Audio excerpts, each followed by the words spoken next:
John Hunt, a journalist and a member of Imrali Peace Delegation. Thanks for joining us this morning.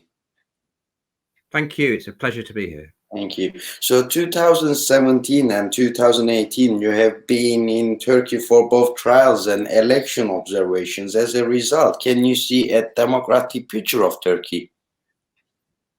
Well, I first acted as an election observer in 2015 in June. And the contrast between the situation there, when the HDP got about 13% of the votes, the AKP lost its majority in parliament.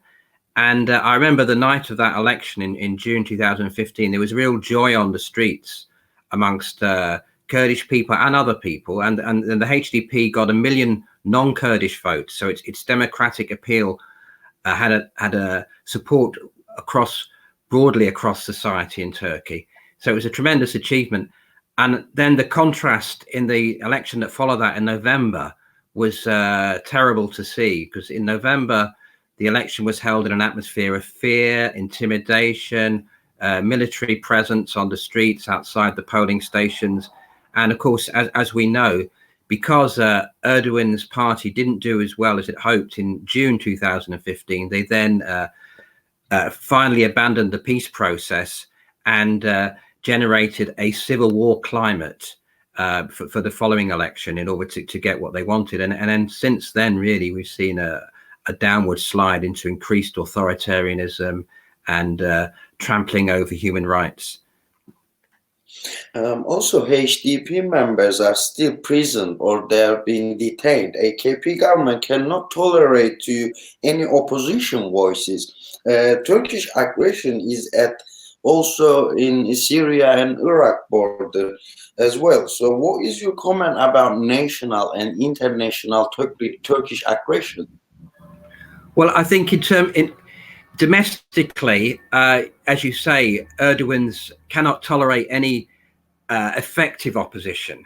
And the HDP in particular has been a very effective opposition. It's not a fringe party. It's the third biggest party in Turkey. It has millions of voters. It has many tens of thousands of members. It's a very big organization in terms of its support in society. And it offers an alternative model to Erdogan's authoritarianism. It offers a model of equality, of autonomy for different groups within Turkish society, a democracy for all the peoples of Turkey. So I think that's why the HDP in particular has been attacked, along with many others who aren't supporting Erdogan. In terms of foreign policy, part of the thing I think with Erdogan is when there's problems at home, he looks for activity abroad or activity across the border in order to divert attention and to try to shore up his support internally. And that partly explains his foreign policy, along with his kind of sultanic ambitions to try and strengthen Turkey's position in the region, and of course his terrible fear of Kurdish autonomy, which is why we've seen these attacks on Rojava, the invasion of northeast Syria. By isolating Mr. Abdullah Ocalan, what is Turkey trying to achieve? Well, when the peace process was taking place, sort of 2013 up to 2015 approximately, Mr. Ocalan was at the center of that. Even on the Imrali Island, he was at the center of the talks that were taking place. Turkish intelligence were going to see him. He was allowed briefly to meet with HDP leaders and so on. And that shows the pivotal role he can play in a democratic solution to the problems that Turkey faces, and critically to the Kurdish question in Turkey. So Mr. Ocalan, I think, has a central role. The peace process has been closed down by the authorities, and consequently, Mr. Ocalan has been re-isolated and not denied sort of very basic human rights as a prisoner. And I think the release of Mr. Ocalan will have the same kind of impact as the release of Nelson Mandela in South Africa in the early 90s. It really is critical to a transformation in Turkey. So we can say that Mr. Ocalan is also a key for peace in Middle East, as well as his ideas is a solution for many conflicts in the world as well. Absolutely. I mean, the ideas that Mr. Ocalan developed, particularly in the prison, but I think also in the run-up to his incarceration, have been a bedrock of the developments in northeast Syria, which is, these marvelous development of a democratic society, a multi-ethnic society in the Middle East, a society in which women can play an equal and a leading role in society. It's a marvel to see. I visited Kobane briefly in 2015, and it was incredible to see the spirit of resistance of the people, the resilience of the people who were, fighting against ISIS, and also the hopes that people had in terms of the new society they were beginning to develop. It really was wonderful, and it's a model for the whole of the Middle East and beyond. Do you think governments should put more pressure on against Turkey for freedom for Öcalan until they freed the Öcalan? Pressures like being kicked out from trade deals, stop arms sales to Turkey. So do you think Turkey needs to be more under pressure?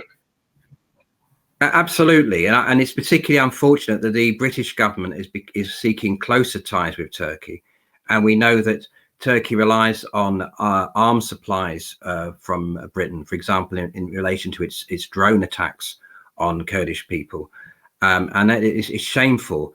And there needs to be more pressure. In particular, I'm saying because I live in Britain, but there needs to be more pressure on the government to live up to its idle talk about human rights, and to break these arms deals and to stop trading with Turkey.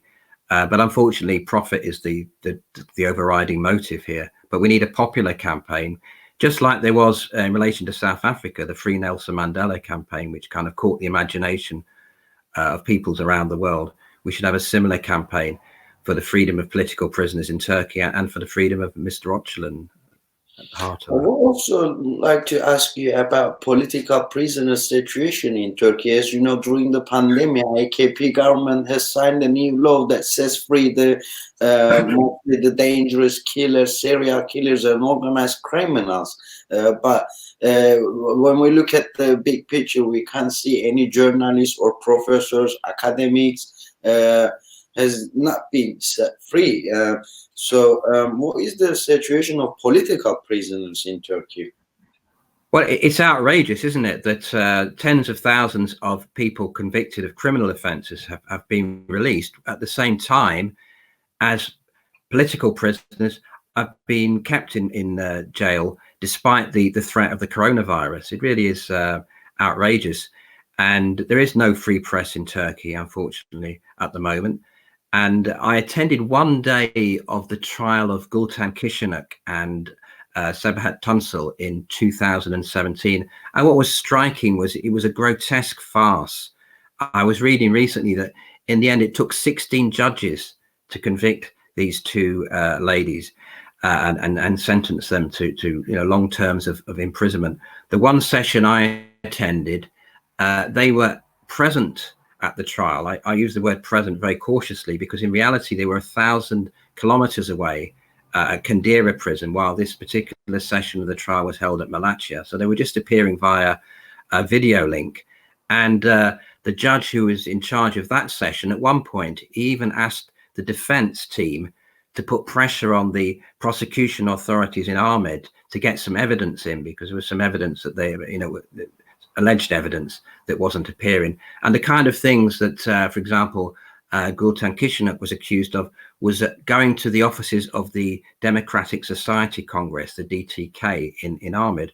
Now, only a couple of years before that, the DTK was making submissions to the Turkish parliament in its discussions on a new constitution. It was absolutely